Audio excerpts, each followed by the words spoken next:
Well, it's been a very interesting week in the House of Commons, and should we start celebrating and rolling out the pom-poms right now about the cancellation, or the removal, should I say, of the 4-point rule in relation to PIP, or should we be concerned? Well, in this video, I'm going to be diving down very quickly and sharply into the points, and then I'm going to be telling you what I think is going to happen going forward.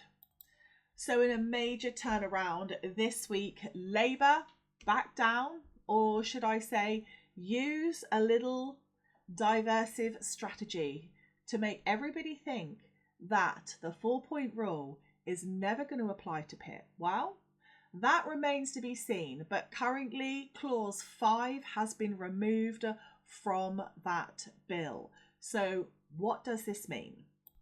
Well, first of all, let me read you the quote from Timms. We are going to remove clause 5 from the bill at committee stage. We will move directly to the wider review, now known as the Timms review, obviously after Stephen Timms, and only make changes to PIP eligibility following that process. So first things first. Does this affect you currently? Does the 4-point rule affect you right now if you are in receipt of PIP? No. Why? Because it is not passed. The 4-point rule has been removed by removing the clause 5, so therefore it hasn't been passed in Parliament. It is not lawful to use it or apply it to disabled people or people in receipt of PIP. That's the first thing. Will it be applied in November 2026? Currently, no, for the same reason that it has not been passed in Parliament. However, what is concerning me is his little quote. By removing clause 5 at the committee stage. Now, if you do not know about the different stages, let me quickly break that down for you using this handy little infograph that I created for you guys here. So right now, the bill is at the committee stage. And as you can see, there are still quite a few more stages to go through. So is it possible, if it's been removed, that it can be put back in at a later stage and then applied? Well, technically, yes, but maybe that's unlikely. So if clause 5 is removed at the committee stage, as it currently has been, it will no longer remain, or I should say appear, in the version of the bill, version being the key word.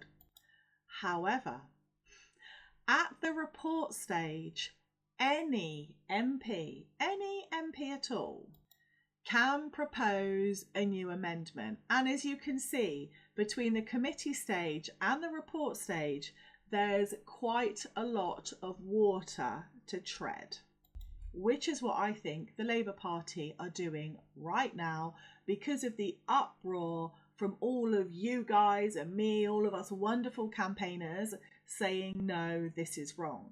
But I think in true DWP style, they're just going to find another way in through the back door, and they might even pass it under a new bill altogether whilst using this one as a smokescreen. I mean, let's face it, it's been done before. For example, the fraud, error and debt bill that was passed rather silently last year that nobody seemed to know much about. Now, should an MP want to reintroduce this current PIP 4-point rule, they can do it in exactly the same format that it is currently, or was, I should say, because it's been removed, or they can, make alter it. It can be one of both. Sorry, I should say one of either.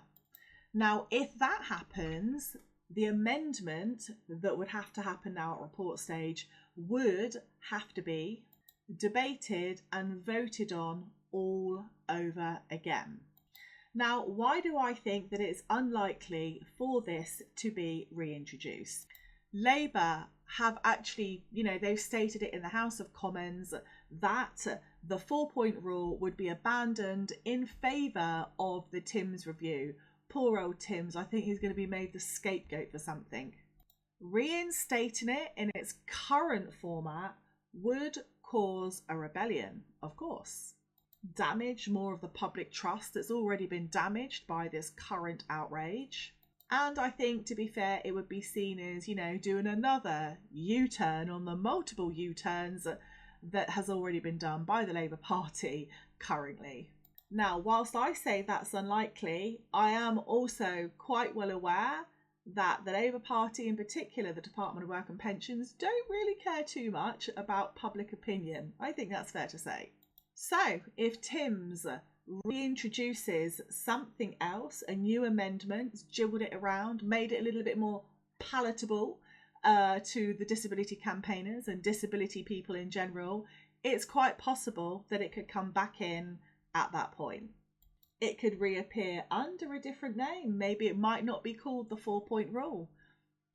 And that is why disability campaigners have been requesting that any changes should require full primary legislation before they're slid in the manner that was attempted. But let me know what you think in the comments. Do you think it's long gone and forgotten and we can, get out the buntings and the pom-poms? Or do you think they're going to come back in with another little catch-22?